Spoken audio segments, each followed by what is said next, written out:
L'homme respirait difficilement. Son cœur lui sautait à la gorge et sa tête commençait à s'embrouiller, une sueur chaude coulant sur son visage. Le gamin traînait un énorme appareil ressemblant à une capsule dans les escaliers et il soufflait en essayant de se lever. Notre héros s'appelait Jin Tae-Tsion et était un chasseur de rang F. Il était âgé de 27 ans. Devant lui se tient un autre homme, Song Jin-ho, qui a 3 ans de plus que le protagoniste. L'homme ricane, car il n'aime pas la nouvelle acquisition de son ami. Jin a failli pleurer, il avait besoin d'argent en ce moment et il n'en avait pas beaucoup. Devant le regard apitoyé de son camarade, Jin-ho avance la main et lui dit de ne pas pousser la pitié, ni même d'essayer. Le regard de son ami était vraiment terrifiant. Des yeux brûlés, un type qui s'approchait déjà plus près après une telle chose, vous pourriez avoir une crise cardiaque. Jin se rapproche de plus en plus et son ami recule contre le mur. Il demande à son ami de se calmer, mais Jin ne l'écoute pas. Je ne me souviens pas de la dernière fois où il a dit que les joueurs de rang F ne devraient pas être considérés comme éveillés. Ne voulant plus avoir cette conversation, il a reniflé le type qui lui a dit d'oublier, ce qui a immédiatement réjoui son ami. Dès qu'ils ont commencé à parler de la guilde, Tae-Tsion a baissé la tête et a dit qu'il avait été expulsé dès son arrivée. Il n'est devenu chasseur que parce que son défunt père l'était aussi. Le garçon a soutenu sa sœur et a essayé de réaliser son rêve. On lève les yeux vers lui, il est déjà ému et prêt à pleurer, mais il prend soin de le cacher. Bien sûr, Tae-Tsion a vu tout cela et a regardé son compagnon d'un air sombre, lui demandant s'il avait honte de ses paroles. Faisant un geste de la main, l'ami dit qu'il a été un peu excessif et s'excuse. Tae-Tsion lui a demandé de lui offrir un verre immédiatement, ce que les vrais amis devraient faire dans ce genre de situation. Le 1er janvier de l'an 2015, ce jour-là, le monde entier s'est illuminé d'une nouvelle lueur de fête et tous les gens sont sortis dans les rues pour s'adonner à la joie. Cependant, de cet endroit censé apporter de la joie, ont commencé à sortir des monstres qui sont apparus dans le monde entier comme une maladie infestant tout ce qui l'entoure. Les gens étaient obligés de combattre les monstres au mieux de leur capacité et un groupe spécial de héros a même été créé. Finalement, les humains ont réussi à gagner cette bataille en détruisant le plus important seigneur démon, Asmodée. Après une telle bataille, les monstres ont cessé d'apparaître dans le monde entier. Les chasseurs, formés pour les détruire, ont commencé à entrer dans la porte pour obtenir des objets. La plupart des chasseurs ont été éveillés. Ils ont dépassé leur capacité normale et Jin a le rang le plus bas possible. Jin-ho s'est écroulé sur le lit et a respiré bruyamment. Il avait l'impression d'avoir couru quelques kilomètres. Ils ont immédiatement commencé à le frapper au visage avec leurs mains pour qu'il se réveille enfin, mais en vain. Jin se gratta la tête et réalisa qu'il ne pouvait pas réveiller son ami. Il avait bu et s'était endormi, et il était peu probable qu'il se lève. Tae-Tsion, excédé, lui jette son t-shirt à la figure en criant « C'est dégueulasse et arrête de dormir !» Mais son ami continue de ronfler. Fatigué et en colère, Jin s'est assis près de la capsule et a commencé à penser que c'est parce qu'il n'est pas bien ici. Alors pourquoi le compagnon dort-il? Il avait oublié cette chose. Peut-être pourrait-il en tirer quelque chose. En regardant l'appareil, Jin a appuyé sur le bouton qui contenait l'indice. Il devait au moins le regarder. La capsule s'est ouverte dans un sifflement caractéristique et a laissé place à un siège de réalité virtuelle ressemblant à une chaise. Jin a pris le manuel et a commencé à le lire. Le type ne comprenait pas pourquoi mettre un manuel dans des choses que l'on va jeter. En lisant cette instruction, Jin a été troublé par le nom de l'année. Seul un idiot ferait une chose pareille, à un moment pareil. Autre chose, le joueur ne pourra pas partir pendant la session s'il est allé dans l'autre monde du jeu, il lui arrivera la même chose dans la réalité. Sans terminer les instructions, Jin s'est écroulé sur le sol et a dit qu'il voulait dormir. L'homme s'est allongé sur son vieux lit et a essayé de dormir, mais il en a été empêché par les ronflements de son compagnon, qui résonnaient dans toute la pièce. À un moment donné, Jin a même eu envie d'envoyer son ami à l'autre bout du monde parce qu'il ronflait si fort. Incapable de dormir, il a grimpé dans cette même capsule. Que faire si l'on ne peut pas dormir? En tirant l'étrange casque sur sa tête, Jin fut même un peu effrayé. Il épousait parfaitement la forme de son crâne. Il n'entendait plus les ronflements de son compagnon et pouvait se reposer correctement. Lorsqu'il s'est endormi, il a pensé à sa mère et à sa sœur. Au moins, elles vivent dans un appartement normal et il aimerait continuer à vivre ainsi et à subvenir à leurs besoins. Il ne cesse de penser à la manière dont il paierait le loyer si son père était vivant, qu'il puisse lui donner des conseils ou non. La capsule était assez confortable et Jin s'endormit immédiatement. Il était fatigué et n'avait qu'une envie, s'évanouir. Des avis ont immédiatement commencé à apparaître partout pour signaler qu'un joueur non autorisé souhaitait s'inscrire. Mais Jin était déjà silencieux. L'enregistrement a eu lieu à son insu, car le jeu n'a pas attendu de réponse, et le temps d'enregistrement a été dépassé. Ses yeux s'ouvrent d'eux-mêmes.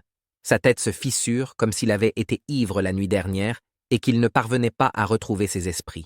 Jen s'est finalement réveillé et s'est retrouvé dans un endroit complètement nouveau, dans une sorte de lit avec des draps rouges. Le garçon s'est immédiatement levé et a regardé autour de lui, effrayé, les yeux écarquillés et ne sachant pas où il se trouvait. Respirant difficilement, le gars déplaça son regard vers la fille allongée à côté de lui et il faut dire qu'elle était très belle. La fille à côté d'elle dormait et ne semblait pas prêter attention à la personne allongée à côté d'elle. Il ne comprenait rien à l'endroit où il se trouvait, à la personne allongée à côté de lui et à ce qui se passait dans sa tête. Tout ce qui l'entoure est étrange et inconnu. Le dortoir dans lequel il vivait auparavant a disparu et a été remplacé par l'étrange maison. D'une main tremblante, il se décide tout de même à réveiller la jeune fille et à lui demander ce qui se passe. Elle se leva, essuya ses paupières endormies et regarda Jean d'un air incompréhensible. En souriant, Jean demanda d'une voix tremblante où il se trouvait, car le gars était encore effrayé. Regardant son compagnon, la jeune fille lui demande quelque chose dans une langue que Jean ne comprend pas.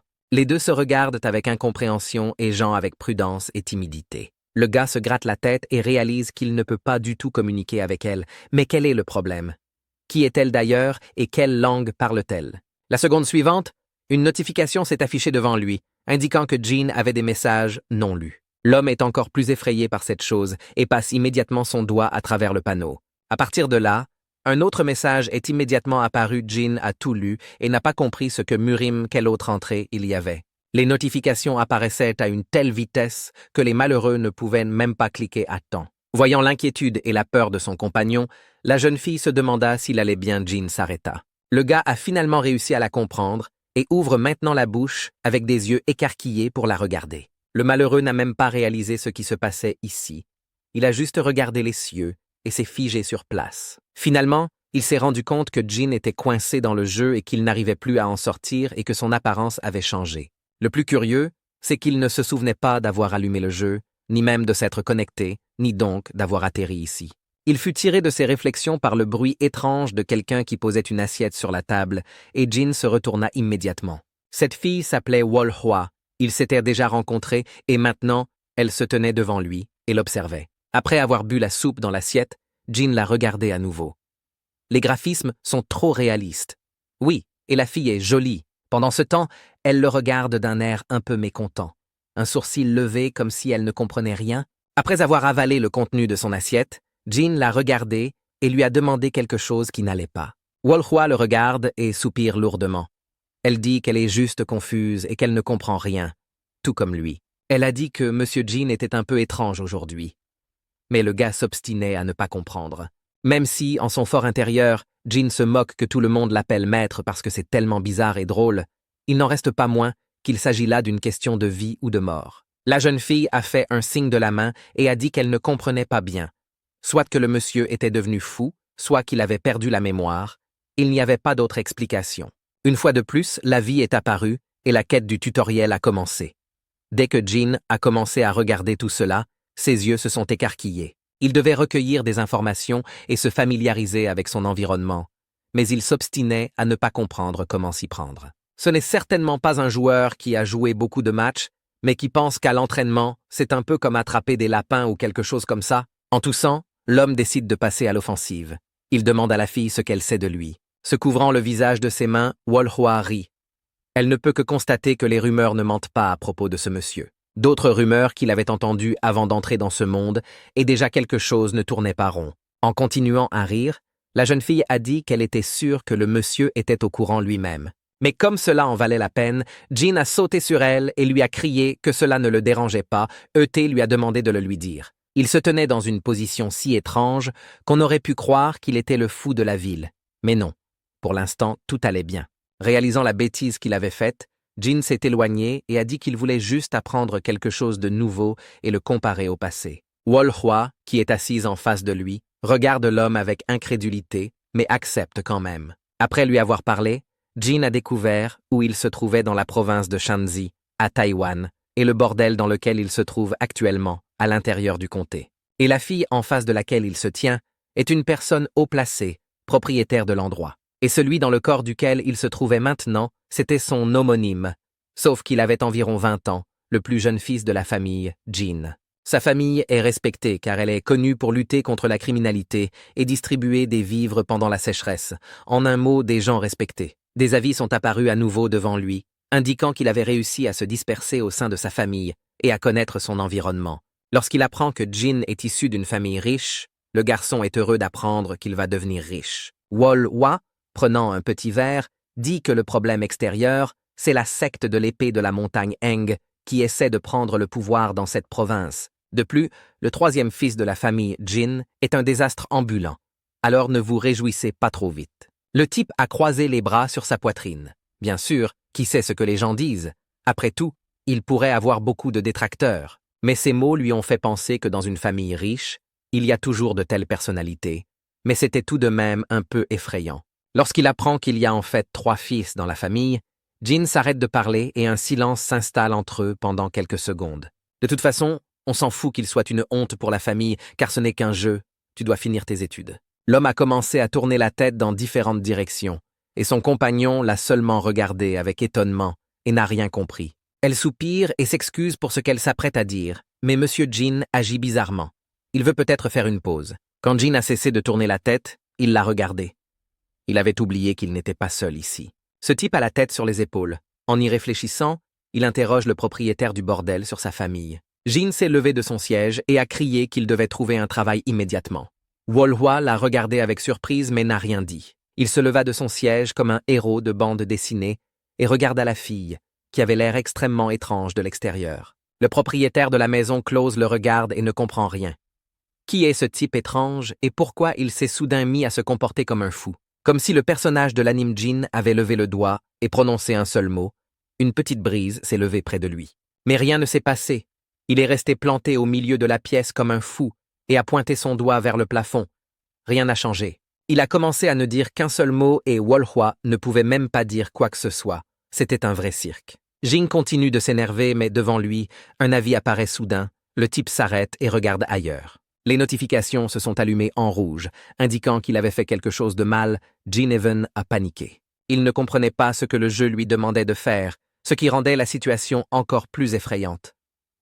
Jin se contentait de parcourir des yeux les innombrables notifications de texte. Il se remémore la fois où il a acheté cette capsule et l'a ramenée chez lui, certain d'avoir fait le bon choix.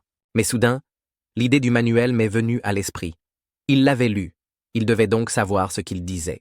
Puis il s'est souvenu que le joueur ne pouvait pas quitter le jeu et que s'il mettait fin à ses jours dans le jeu, cela se produirait dans le monde réel. C'est dommage. Les yeux de Jin se sont exorbités et il a regardé devant lui sans savoir ce qu'il devait faire maintenant.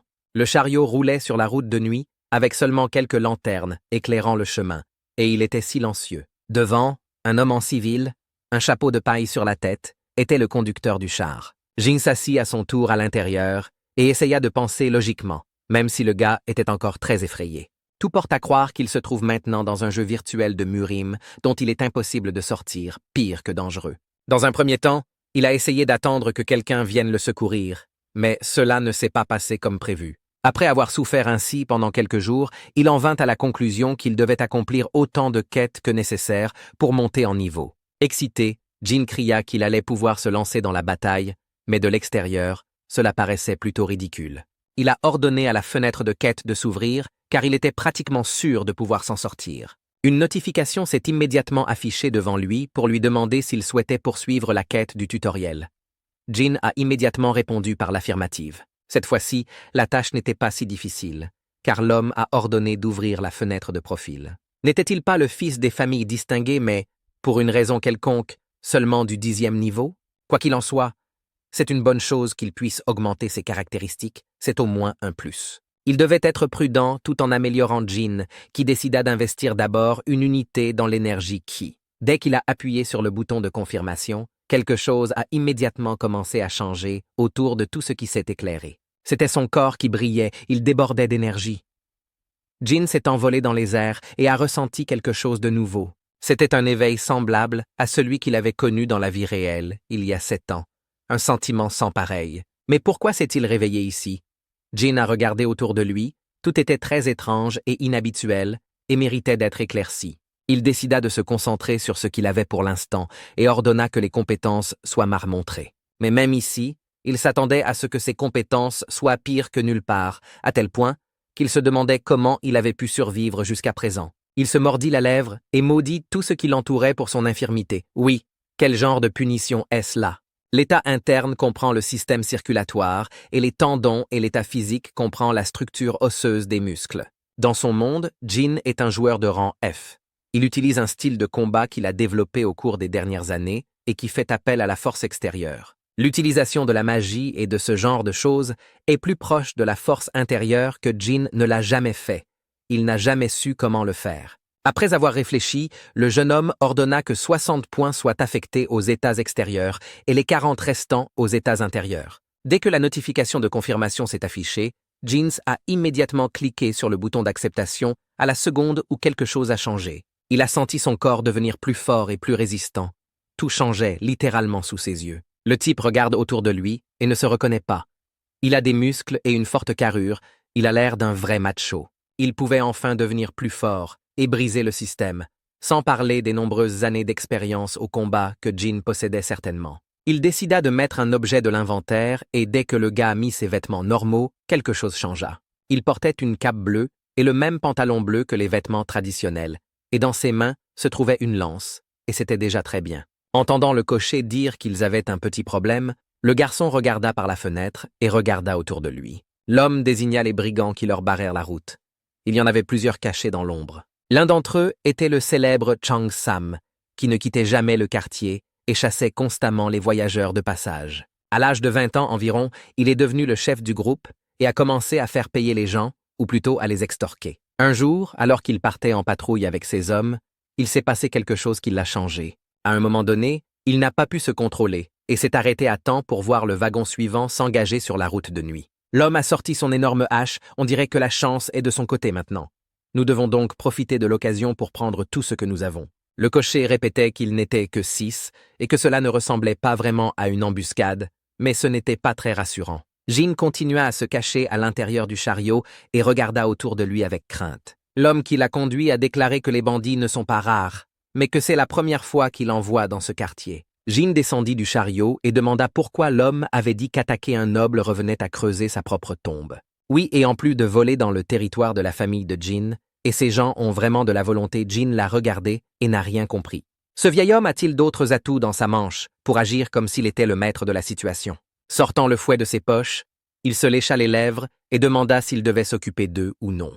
Enfin, Jin sembla comprendre que ce vieil homme était un maître en arts martiaux ou quelque chose comme ça.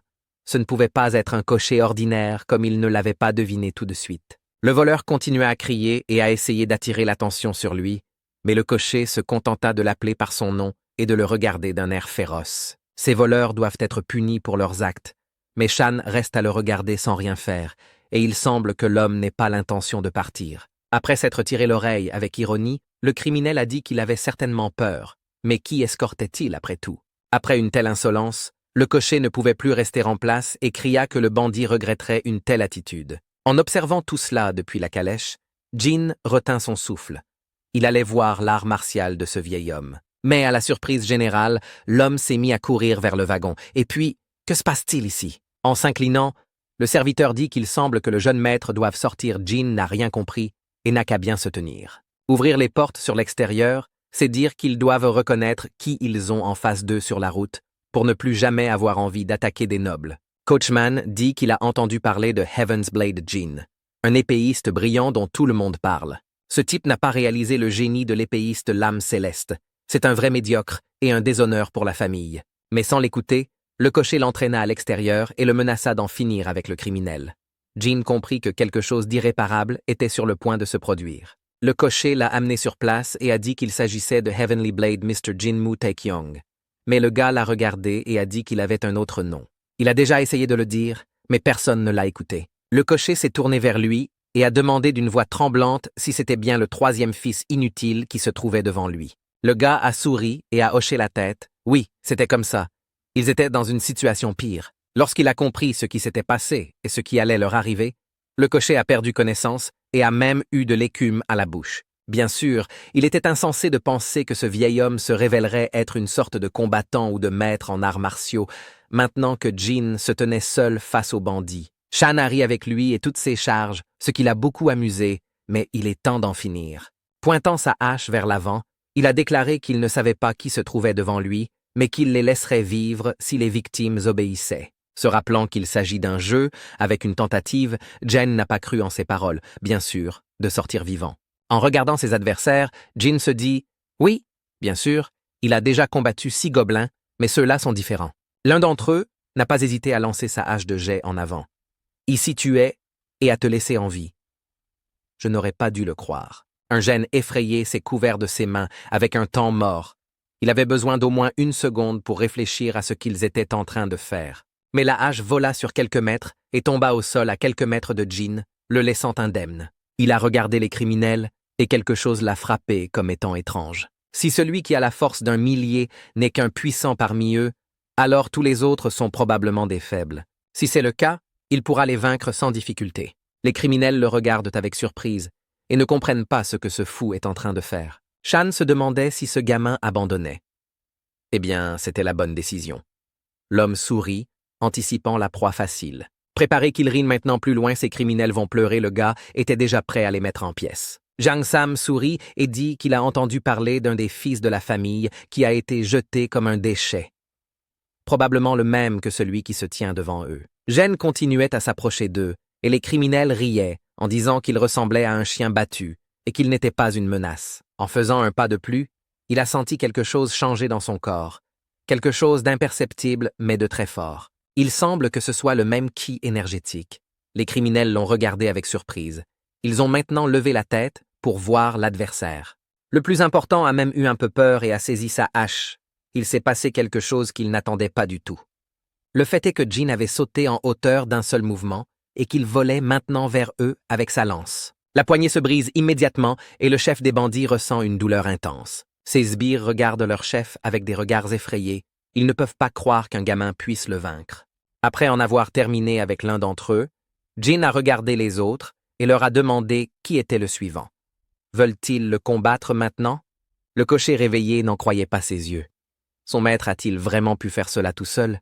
C'est tout simplement incroyable. Le chef des bandits est inconscient, et Jin répond en riant que tout est de sa faute. Les autres bandits étaient ligotés et attachés à la voiture, et le cocher n'en croyait toujours pas ses yeux.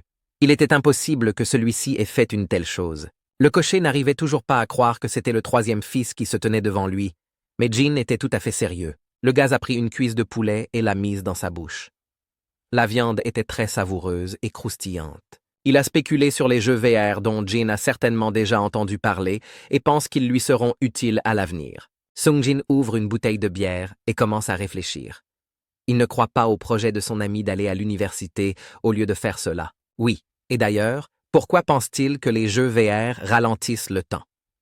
Peut-être qu'ils vous font croire que c'est ce qui se passe. Jen a continué à l'écouter et l'a observé très attentivement.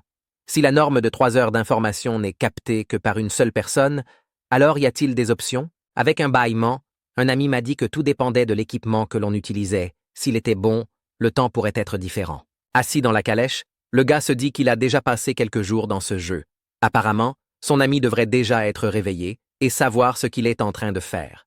Mais soudain, une pensée lui traverse l'esprit. Si la répartition du temps est tout simplement monstrueuse, que lui arrivera-t-il alors? Si sa capsule avait eu l'air d'une véritable poubelle, non. Mais ici, les graphismes sont trop réalistes pour qu'on puisse s'y tromper. Jin était furieux. Il ne savait rien et ne comprenait rien. Tout était trop étrange et compliqué pour lui. De toute façon, son compagnon devait se réveiller à un moment ou à un autre. Jin ordonna l'ouverture de la fenêtre de compétence. Le gaz était encore sous le choc. Il n'arrivait pas à croire que c'était réel et qu'il était vraiment dans le jeu. C'était très étrange. Sa culture était du plus haut niveau après tout. La bouche du noble était en train de lâcher. La prochaine tâche qu'il doit accomplir est également très dangereuse et peut devenir très rapidement une catastrophe. Pourtant, cette fois-ci, Jin a décidé de refuser la mission. Il avait trop peur de perdre sa seule vie. Mais lorsqu'il a vu qu'il était impossible de se passer de cette tâche, il a été horrifié. Il a appuyé sur « Reject why there were 2 buttons to accept ». Jin ne savait pas où aller. C'était une moquerie. À la 100e tentative de refus, le malheureux se jette par terre et manque de pleurer. Il a regardé la fenêtre de la vie de maudit et était prêt à se fracasser la tête pour ne pas l'accepter. Tout ce qui vous entoure change et se rétrécit. L'espace se déforme. Jin ne s'est pas rendu compte de ce qui se passait. L'homme s'est retrouvé dans un endroit étrange. Tout ce qui se trouvait autour était de couleur blanche. Il n'y avait personne. Au moment où il décide de regarder autour de lui, la voix de quelqu'un l'appelle à s'approcher. Jin ne comprend toujours rien et reste immobile. Lorsqu'il regarda autour de lui, il vit un vieil homme étrange, assis dans une posture de lotus, avec l'air le plus étrange possible. Jin fit quelques pas en avant et se demanda si ce vieil homme décrépit était son assistant, ce qu'il faisait ici et ce qu'était cet endroit. Le vieil homme le regarde attentivement mais ne dit rien. Son regard est bon enfant mais inexpressif. Leur attente a duré encore un moment. Tous deux sont restés silencieux jusqu'à ce que le vieil homme invite Jin à s'asseoir à côté de lui. Comme s'il lisait dans ses pensées, le vieil homme lui dit que seuls les faibles s'attardent sur de telles pensées, que les vrais guerriers ne le font pas. Après cela, Jin est resté sans voix pendant une seconde.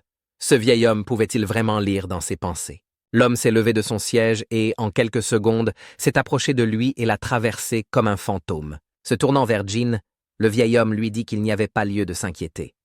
Il n'avait fait qu'ouvrir les méridiens du garçon. Il devait maintenant se concentrer. En posant sa main sur son dos, le vieil homme explique que cela permet non seulement d'emmagasiner de l'énergie, mais aussi d'aiguiser son esprit, d'améliorer ses réflexes, etc. En s'approchant, le vieil homme dit à Jin de concentrer son esprit et de libérer son énergie intérieure. L'homme ferma les yeux et d'étranges symboles commencèrent à clignoter devant eux.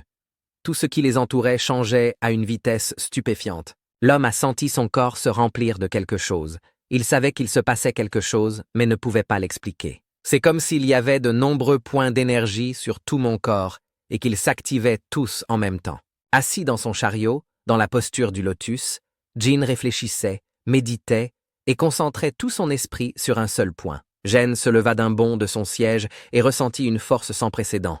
Son corps était aussi léger que jamais. Il ne s'était jamais senti comme ça, comme s'il venait de renaître. On entendit la voix d'un cocher qui disait qu'ils allaient arriver à l'endroit et qu'il fallait que le jeune maître se prépare à rentrer. Le chariot a emprunté un chemin de pierre et s'est approché d'une petite ville entourée d'un mur de bois. Jin ordonna d'ouvrir le menu des compétences et de tester les sens du chi intérieur afin de vérifier l'amélioration de ses performances. Des flashbacks de l'anime Dragon Ball lui reviennent à l'esprit pour lui montrer à quel point il s'agissait d'un scanner de niveau de puissance et à quel point il avait grandi grâce à ce vieil homme. L'homme, plein d'assurance, a décidé d'essayer d'activer la sensation.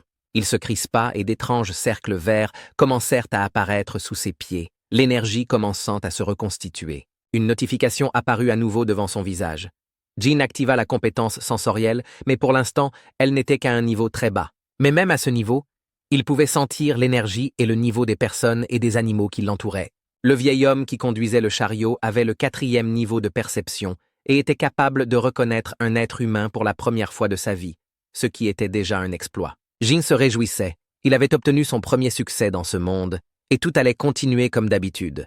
Une compétence très utile pour le combat tactique. Y a-t-il quelque chose d'intéressant à vérifier dans l'affectation ce que le jeu lui a apporté cette fois-ci? En ouvrant le panneau des quêtes, Jin n'a pas été très surpris de voir qu'il y avait quelque chose de vraiment intéressant. La quête principale. Les larmes lui montent aux yeux. Enfin, c'est quelque chose qui en vaut la peine. Jin est prêt à pleurer à ce moment-là. Maintenant qu'il peut quitter ce monde, l'heureux élu s'est mis à sauter sur place. Enfin, ce supplice est terminé. C'est vrai, ce n'est qu'un jeu et on le fait se sentir si mal. Le gars rit et pointe son doigt vers la vie. Il suffit d'utiliser sa propre expérience du combat, après tout, il a les compétences nécessaires et n'a plus besoin de compter sur l'aide du monde extérieur. Le chariot arriva bientôt à l'entrée du manoir et fut immédiatement arrêté par les gardes qui se tenaient à l'entrée de la ville. Le premier à les accueillir fut un homme vêtu de noir qui gardait l'entrée. Il se présenta, il s'appelait Huck Moo, et Jim devait vérifier l'identité des nouveaux arrivants. Le vieil homme a soulevé son chapeau et a dit bonjour en disant qu'il venait de la fleur violette. Jim fronce alors les sourcils, fleur de crimson. C'est le bordel le plus célèbre de la région et qu'est-ce qu'ils font ici? Le garde a regardé la fenêtre et s'est arrêté une seconde. Cet homme devrait savoir qui il est. Après tout, Jin est le 3e fils d'une famille noble. Jim ne semblait pas très heureux de voir son hôte, mais au moins il avait remarqué Jin. Le type s'apprêtait à reculer, mais la fenêtre devant lui s'est ouverte et une main s'y est glissée. Le garde s'est approché et, d'une voix sévère, a ordonné à Jin de sortir immédiatement. Au début, Jin ne s'est pas rendu compte ou a fait semblant de ne pas se rendre compte à qui le garde s'adressait. Pourquoi a-t-il décidé de l'arrêter? Le visage du gars s'est tordu, c'est quoi la réaction de cet homme? Il ne sait pas qui est Jin. C'est une famille noble. Alors quel est le problème? Laissons-les aller de l'avant. Jin a dit qu'il vivait ici, mais le garde a hoché la tête pour dire qu'il vivait ici aussi. Jen pense que l'homme ne sait pas qui il est et décide d'expliquer ce qui se passe, mais il est interrompu. L'homme a dit qu'il était au courant de tout. Il est le troisième fils de la famille Jin. N'est-ce pas ce que l'homme voulait dire? Après cela, Jin fut abasourdi par la surprise. Il semblait qu'il ne pouvait pas entrer ici si facilement.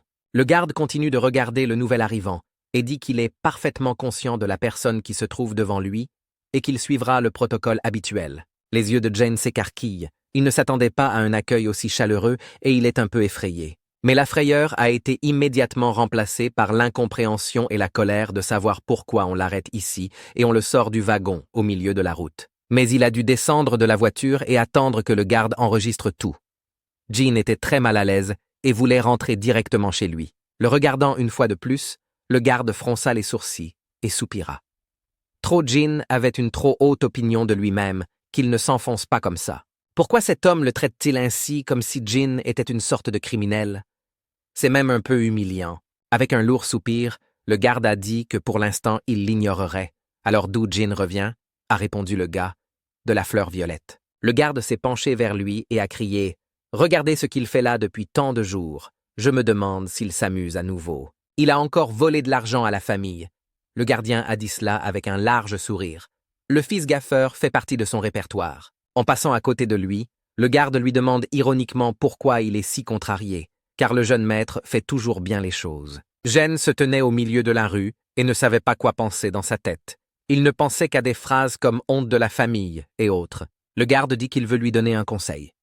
Jin regarde l'homme d'un air effrayé. L'homme s'est rapproché de lui et lui a chuchoté à l'oreille que le jeune homme devait cesser de salir l'honneur de sa famille et devenir enfin un véritable être humain. Sans rien dire d'autre, l'homme se retourna et s'éloigna, laissant Jin seul avec ses pensées. Ces mots ont blessé Jin. Il savait que ce n'était qu'un jeu, mais il était toujours hors limite. Très en colère, il ordonne au garde de s'arrêter immédiatement et de se tourner vers lui. Ne s'attendant pas à une telle audace de la part du jeune homme, le garde se retourne et regarde par-dessus son épaule. Jin volait déjà vers lui, le poing en avant. Le gars était furieux de cette attitude envers sa grande personne. Pendant ce temps, dans le hall, un gros homme est agenouillé et semble vouloir dire quelque chose. Dès qu'il en a eu la permission, il a immédiatement commencé à baragouiner qu'il avait un précieux subordonné, mais qu'il y avait eu un incident. Il s'est battu avec le troisième jeune maître et se trouve maintenant à l'infirmerie. L'homme aux cheveux longs qui se tenait à proximité soupira et regarda devant lui. Pendant ce temps, le gros homme qui a parlé tombe à genoux et lui dit qu'il se rattrapera et qu'il ne s'inquiétera pas. Il est très effrayé par le comportement de son subordonné. En entendant la réponse de l'homme, celui-ci a levé la tête et regardé devant lui. Le Seigneur dit qu'il n'y avait pas lieu de s'inquiéter de sa demande et laissa son subordonné poursuivre son chemin. Il se tourne alors vers Wipan, le jeune homme qui se tient à ses côtés. L'autre s'est levé de son siège et a dit qu'il allait sortir. Pas longtemps, c'était un homme précis, vêtu d'habits traditionnels. À ce moment précis, Jin réfléchit à ce qui vient de se passer. La situation a certainement mal tourné, c'est le moins que l'on puisse dire. Son personnage a été battu à tel point qu'il pouvait à peine se tenir sur ses pieds et que ce même garde se tenait devant lui. Jin a essayé de se venger de cette humiliation, mais apparemment, il était trop mauvais dans ce domaine. Le garde se déplaçait avec une incroyable agilité. Il était bien plus fort et plus rapide que le jeune seigneur. Il était donc inutile de se battre. L'homme ne fait que rire des efforts de l'infortuné garçon qui tente en vain de le frapper. Plus Jin regardait ce garde, plus il l'agaçait, et plus il était agacé de ne rien pouvoir y faire. L'homme a crié pour que le garde ferme enfin sa bouche et cesse d'être impoli avec lui. Il essaya de donner un autre coup de poing au garde arrogant, mais il échoua et le gars manqua son coup.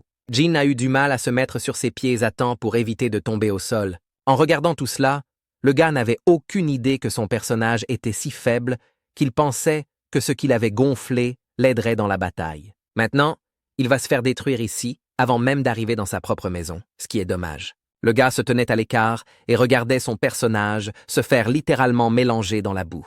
Finalement, il réussit à porter au moins un coup. Jin se redressa et donna un coup de tête à la mâchoire. Crochet le regarda avec des yeux furieux. Ce petit gars avait osé le frapper. Maintenant, il serait fini instantanément. C'est ainsi que notre héros est resté à l'infirmerie, la tête fêlée et les yeux à peine ouverts, sans que l'on sache quand il pourra marcher. Le garçon releva la tête et commença à regarder autour de lui. Il ne réalisa pas tout de suite où il était parce qu'il était encore étourdi. Le docteur Jean, qui se trouvait à côté de lui a immédiatement demandé où il se trouvait et le médecin lui a répondu qu'il était à l'hôpital. Incapable de s'asseoir plus longtemps, le malheureux s'effondra sur le lit et soupira lourdement en pensant à tout ce qu'il avait dormi. Il s'avère qu'il est ici depuis 1 heure, alors combien de temps cela fait-il dans le monde réel? Mais dès qu'il bougea brusquement, une vague de douleur se répandit à nouveau sur son corps. Il avait des bleus partout. Il valait mieux être prudent maintenant. Le médecin s'est tourné vers lui une dernière fois et lui a dit de ne rien faire de plus, de se reposer, et c'est tout. Jean ne pouvait même pas dire quoi que ce soit. Il souffrait, et la seule chose qu'il voulait faire maintenant était de s'endormir à nouveau. Il ne pensait pas être dans un tel état, mais il a regardé la fenêtre et c'était plutôt déprimant. S'il avait redistribué les points de compétence, il aurait peut-être gagné les combats, mais dans sa tête, il y avait encore des moments où il était battu. Assis sur le lit, il a essayé de bouger les bras, mais le mouvement était douloureux dans tout le corps et il ne bougeait pas très bien. Il essaya de bouger, mais une voix très rauque et apparemment en colère se fit entendre derrière la porte. L'homme obèse est entré dans la pièce et a immédiatement dit qu'il voyait un spectacle pitoyable devant lui. Un incroyable mépris dans la voix. Jean a paniqué, il avait des bleus ici, et cet homme ne semblait pas de bon augure. Le type a activé ses sens, qui pour le scanner. Il le regarde avec un air de pitié, anticipant ce qui va lui arriver. L'homme continua à rester debout et à le fixer d'un air furieux. Jean se rendit compte qu'il n'avait même pas de niveau déterminé, ce qui était déjà très mauvais. Ce type a donc un niveau élevé d'enjeu, il faut être très prudent. Jean avait la chair de poule. D'après son apparence, ce médecin est probablement le propriétaire de cet endroit. L'homme le pointe du doigt et sa voix tonitruante se fait entendre partout. La situation est pire que jamais. Jean tenta d'activer le cerveau qui lui restait du combat et devina qui se tenait devant lui. La meilleure chose à laquelle il puisse penser est de croiser les bras devant lui et d'appeler l'homme qui se tient devant lui « Père ». L'homme a retroussé ses manches et, après avoir remercié le médecin, l'a invité à sortir. Jean était horrifié. Le pauvre Jean demande enfin à être sauvé, mais le médecin lui jette un regard en coin et disparaît par la porte. Jean regarda le lourd poing de l'homme qui se tenait à côté de lui et frissonna. S'il frappait le patient maintenant, il aurait des ennuis.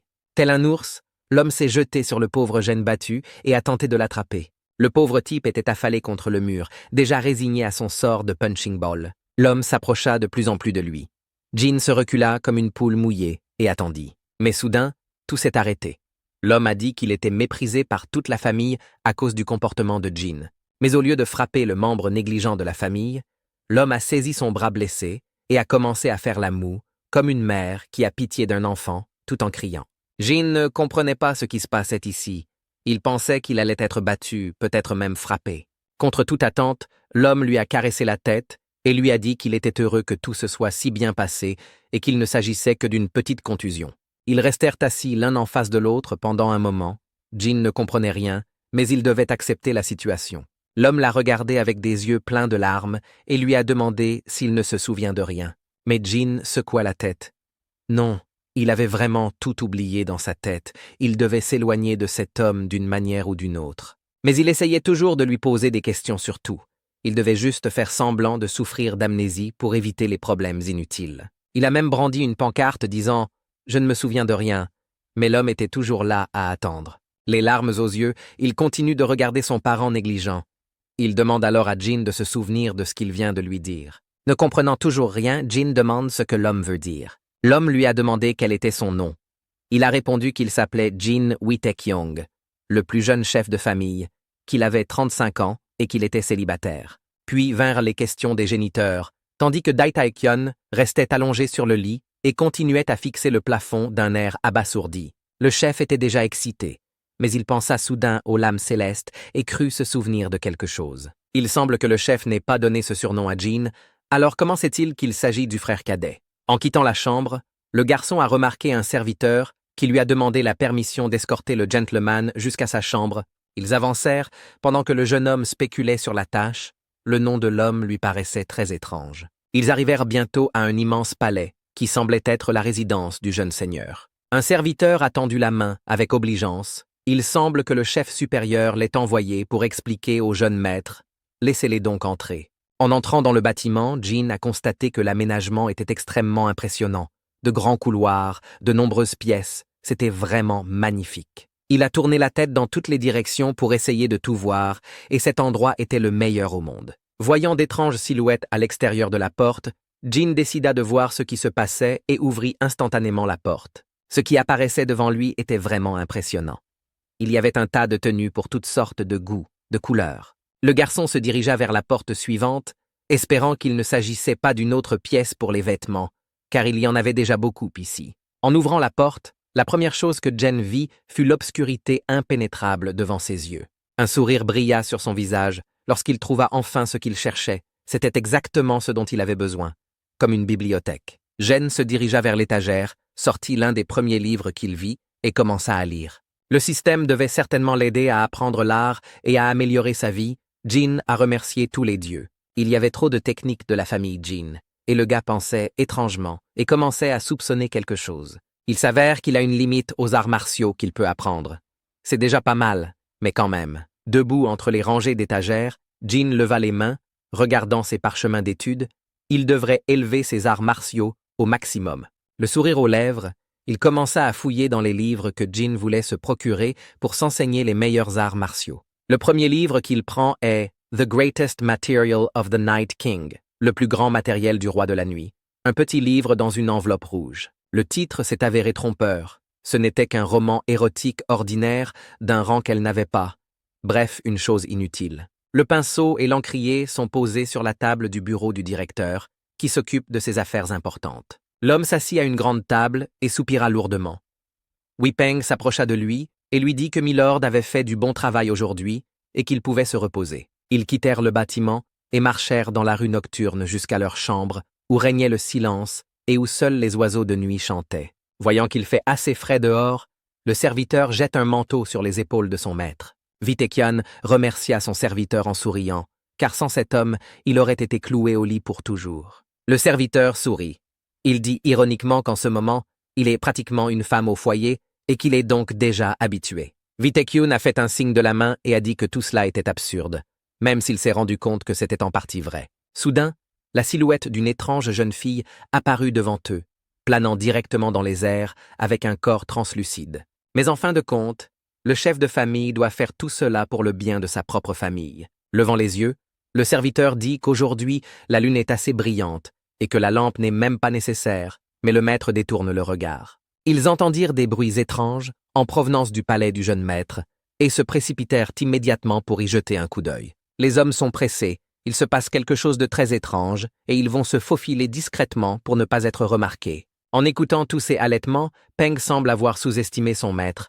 Il ne pensait pas que le troisième fils pourrait amener une femme ici et à un moment comme celui-ci. Wittekian s'appuya contre la fenêtre et commença à regarder attentivement, tandis que le serviteur se tenait simplement derrière lui, les mains écartées, et observait. Toujours intéressé, il s'est dirigé vers la fente de la porte et n'a pas voulu assister à ce comportement indécent. Mais la première chose qu'ils ont vue, c'est le corps musclé du troisième gentleman, qui a complètement changé. En outre, il a étudié quelques arts martiaux. Bien que maladroitement, il a essayé d'apprendre des techniques martiales. Les hommes se tiennent très calmement, essayant de ne pas attirer l'attention sur eux. Jin commence à jurer. Le chef de famille est en état de choc. Il ne peut détacher son regard de ce qu'il voit. Pendant ce temps, Jin s'agrippe au bas de son dos, mais son corps n'est pas encore prêt à supporter l'effort. Jin respirait difficilement. Il prit un petit thermos d'eau semblable à des feuilles de bambou et s'assit près de la fenêtre. D'un autre côté, il aurait dû être reconnaissant d'avoir déjà maîtrisé une technique comme la mienne et la technique du pied que tout le monde a Jin qu'il a réussi à conserver. Il a ensuite décidé de vérifier sa technique de pied et a immédiatement appelé le menu contextuel. Sa jambe a changé, l'énergie y a circulé et le gars n'a pas remarqué qu'il a commencé à bouger d'une manière tout à fait inhabituelle pour lui. À sa grande surprise, Jin remarqua qu'il commençait déjà à faire jour par la fenêtre. S'il s'était entraîné jusqu'au matin, il n'avait même pas envie de dormir. Jin s'étira et fut soudain terriblement endormi. Il était très fatigué d'une nuit entière d'entraînement. Il a ramassé une pile de livres et les a traînés dans sa chambre.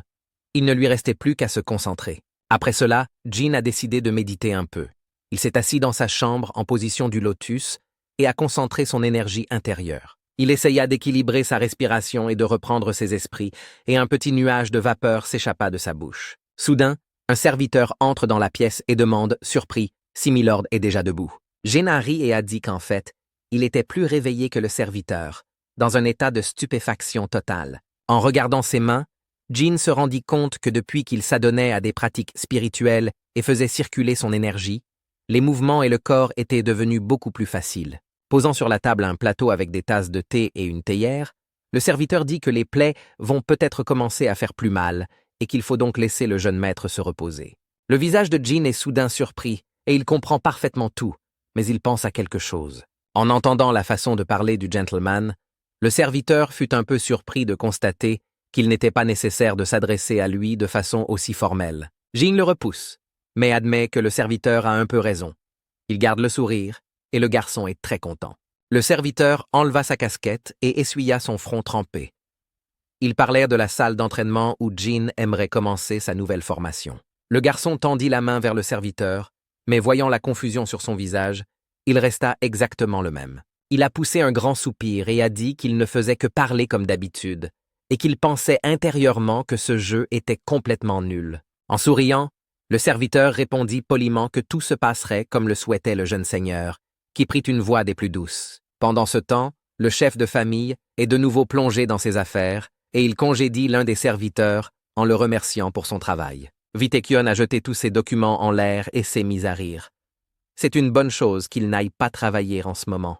Mais son serviteur n'a pas voulu partager sa joie, il a posé tous les documents sur la table et a dit que, dans ce cas, il serait très mauvais que les gens l'apprennent. Le chef de famille a déclaré en souriant que son jeune frère allait étudier les arts martiaux du mieux qu'il pouvait. Son sourire s'est littéralement éclairci.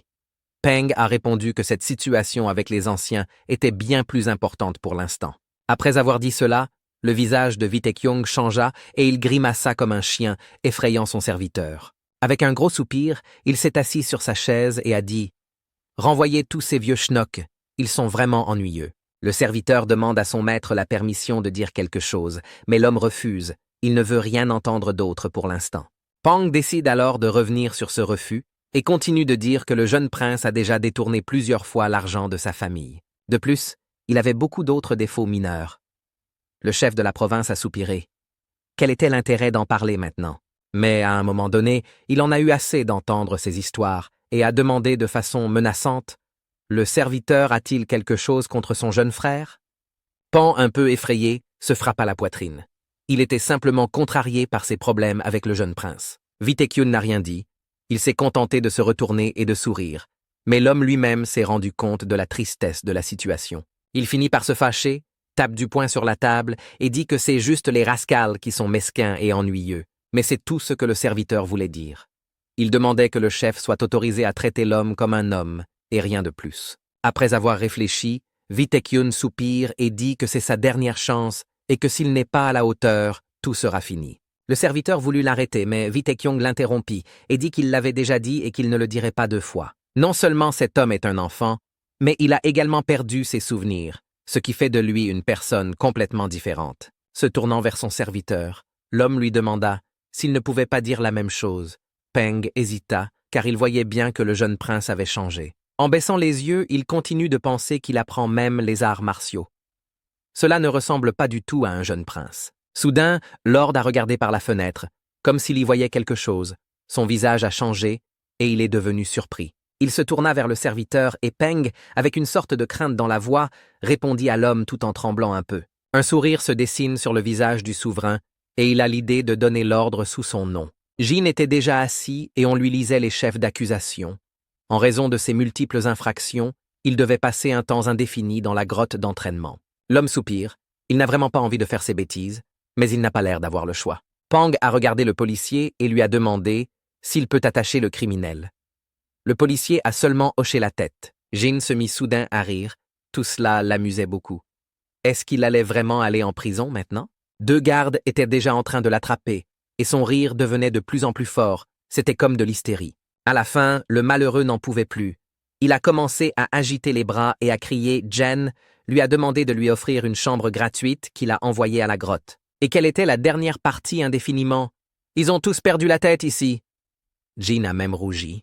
Pan lui tendit la main pour essayer de le calmer un peu, mais Jean ne voulait rien entendre. Il était furieux d'une telle chose. Le type est même tombé par terre et a commencé à agiter ses bras et ses jambes comme un enfant, en criant qu'il allait s'entraîner ici, dans la cour, et c'est tout. Le visage de Pain changea lorsqu'il vit le jeune maître agir comme un enfant. Le serviteur finit par en avoir assez et, avec une lueur d'espoir dans les yeux, il envoie le troisième maître en enfer en disant qu'il s'en moque en principe. Après avoir dit cela, Jin leva les yeux, surpris et effrayé de savoir pourquoi on lui parlait ainsi. Il entend une voix fantomatique dans sa tête qui lui dit de faire très attention car il est sous contrôle permanent. Il est fort possible qu'il reçoive une punition beaucoup plus sévère. Le type a regardé le serviteur Peng, qui le regardait toujours d'un air féroce. Les gardes se regardent, les uns les autres, car ce comportement du jeune homme est nouveau et inhabituel pour eux. Après avoir réfléchi, Jin se dit que son frère aîné n'irait jamais jusqu'à l'emprisonner pendant des années. Au mieux, il sera éveillé pendant 1 semaine environ. Peng continua à regarder le jeune maître et à attendre une réponse. Le gars a montré 3 doigts. Il est d'accord pour y pointer seulement 3 jours et pas plus. Mais ça semble inutile. Il comprit, au regard du serviteur, qu'il n'y aurait pas d'échappatoire à cette punition et qu'il devrait finalement rester dans la grotte. Une aura verte émanait d'eux, débordant du corps de Jin, et Jin pouvait l'apercevoir parfaitement grâce à ses compétences. La pause s'est déjà allongée, mais le serviteur attend toujours patiemment les réponses de son jeune maître. Jin décida d'accepter et montra ses mains en signe d'accord, ne voulant pas se battre avec ce type effrayant, bien sûr. Bientôt, tout un convoi dirigé par un homme d'expérience arriva à la grotte où Jin devait être gardé. Comme il sied à un criminel, Jin a été ligoté et amené accompagné de 2 subordonnés. Wee-taek-yoon, qui était déjà fatigué de passer par là, dit qu'ils étaient enfin arrivés et que l'apparence de l'homme était extrêmement mécontente. En regardant son frère aîné avec un regard de pitié, Jin espère toujours qu'il sera gracié et qu'il s'agira d'une plaisanterie. Mais non, tout était vrai. L'aîné avait dit qu'il ne pouvait plus fermer les yeux sur les agissements de son frère et qu'il serait puni. Il tourne alors son regard vers Pan, mais le serviteur n'en démord pas et se contente de fixer Jin d'un regard furieux. Il ne restait plus qu'à accepter humblement la punition et Jin s'inclina devant l'aîné et attendit. Après une brève pause, d'un geste de la main, l'ancien dit d'enfermer le criminel dans la grotte de punition. Gen est pris sous les bras et conduit directement à la porte. Pendant tout ce temps, le garçon avait la tête baissée et se demandait ce qu'il allait faire. Les portes s'ouvrent en grinçant. En s'avançant, Jin fut même un peu surpris par l'ambiance interne du grand frère qui se retourna et se dirigea vers la sortie. De retour à la maison, le seigneur est toujours inquiet pour son cadet, mais le serviteur tente de le calmer en lui disant de ne pas s'inquiéter. Il marchait d'un côté à l'autre, incapable de trouver sa place. Il était son frère, même s'il était son âme sœur. Le serviteur a levé les bras au ciel parce que le seigneur avait dit que son jeune frère était faible. Si c'était le cas, aucun médicament ne suffirait. D'ailleurs, si le suzerain avait oublié l'incident du ginseng, personne n'aimait s'en souvenir. Levant la main, Wee-taek-yoon demande qu'on ne lui rappelle pas cela et l'homme acquiesce immédiatement. D'accord, qu'il en soit ainsi. La seule chose qui l'intéresse aujourd'hui est la question de son petit frère, et tous les autres problèmes le stressent. Surtout, la réunion secrète de ces personnes le fait pleurer. L'homme était manifestement très contrarié. Serviteur, je vois de qui nous parlons. Oui, c'est la secte de l'épée Eng, les méchants avec qui nous nous disputons depuis des années. Le seigneur demande à son conseiller quelles sont leurs intentions. Peng répond qu'il a envoyé quelques hommes en reconnaissance. L'homme a ensuite donné l'ordre à la province de Shangxi de commencer à s'entraîner et à se préparer avec diligence à un éventuel combat. Pendant ce temps, en regardant autour de la grotte, Jin vit qu'il y avait pas mal d'outils d'arts martiaux, beaucoup de lances, d'épées et de boucliers. Il y avait même une petite fontaine en forme de grenouille, ce qui rendait l'atmosphère moins déprimante. Jin commença immédiatement à s'entraîner, il saisit la lance et commença à la balancer tout en appliquant le Heaven Pierce. Après son premier coup, ses statistiques se sont nettement améliorées et il n'avait pas réalisé que les statistiques pouvaient croître aussi rapidement. Lorsqu'il est tombé sur le sol, il a poussé un cri et a regardé en l'air. Il y avait un petit trou dans le plafond par lequel brillait de la lumière. Il pensait qu'il s'agirait d'une prison souterraine comme au Moyen-Âge. C'est un vrai penthouse. Il n'aurait pas dû s'inquiéter. S'il avait su que c'était si cool ici, il aurait demandé à rester plus longtemps. C'était vraiment cool. Il n'y avait pas beaucoup de temps à perdre en vilaines choses et, s'affalant sur le sol, Jin commença à réfléchir. Certainement les nouvelles pilules qu'il a apportées avec lui lorsqu'il est arrivé ici, elles devraient l'aider. En sortant une étrange substance de sa poche, Jin frissonna un peu, même s'il doutait qu'elle soit bonne à manger. Mais, à son grand dégoût, il commença lentement à introduire l'étrange substance dans sa bouche. Le goût était dégoûtant, comme s'il avait mangé de la bouse, Le type est même devenu vert de dégoût. Mais malgré toutes ses qualités négatives, la pilule a eu un effet très impressionnant. Soudain, des icônes inconnues ont commencé à apparaître devant lui. Il a immédiatement ouvert son profil de joueur pour vérifier. Ses traits se sont encore accentués sur le visage de l'homme, un sourire s'est dessiné sur son visage, c'est vraiment étonnant. Il s'est précipité sur un tonneau rempli de ses pilules et a décidé de tout manger. Mais à un moment donné, alors qu'il dévorait ses pilules dégoûtantes, il s'aperçut qu'il n'avait aucun effet. Il était temps de s'entraîner, Jin balançait la lance dans différentes directions et pratiquait ses statistiques, mais ses statistiques augmentaient. Lorsqu'il a vu son score, il s'est mis en colère. Qu'est-ce qu'ils font? Ces statistiques sont-elles vraiment si lentes? Et pourquoi est-ce de plus en plus difficile? Il s'est entraîné toute la journée. Il s'est entraîné dur toute la journée. Il voulait briser la lance. Il s'y appuya et commença à se demander pourquoi il échouait. Il a essayé comme la dernière fois, mais en ralentissant, peut-être que ce serait un peu mieux. Avec précision, il a pratiqué toutes les techniques de sa famille et a finalement brandi sa lance. Mais soudain, il a vu que sa technique de pied était levée au lieu de la technique de lance. Mais pourquoi cela s'est-il produit?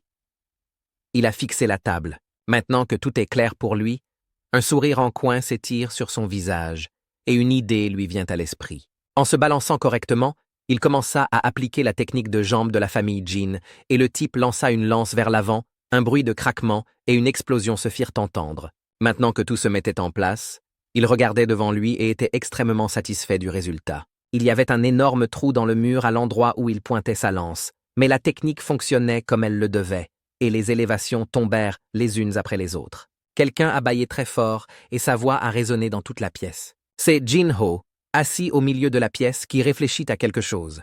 Son ami Dae-Tae-sion n'est pas encore arrivé. En regardant la capsule, le gars se demandait si son ami était réveillé. Il aurait dû le réveiller maintenant, alors qu'est-ce qui s'était passé? En s'approchant de la capsule, l'homme à lunettes commence à regarder à travers la vitre teintée, mais ne voit rien. Se décidant enfin à l'ouvrir, il a appuyé sur le bouton avec son pied et un whoosh s'est fait entendre. La capsule s'ouvrit facilement et Dae-Tae-yeon était assis à l'intérieur, indemne et apparemment endormi. Jin-ho a essayé de le réveiller, disant qu'il était 1 heure et qu'il dormait encore, mais son compagnon n'a pas réagi.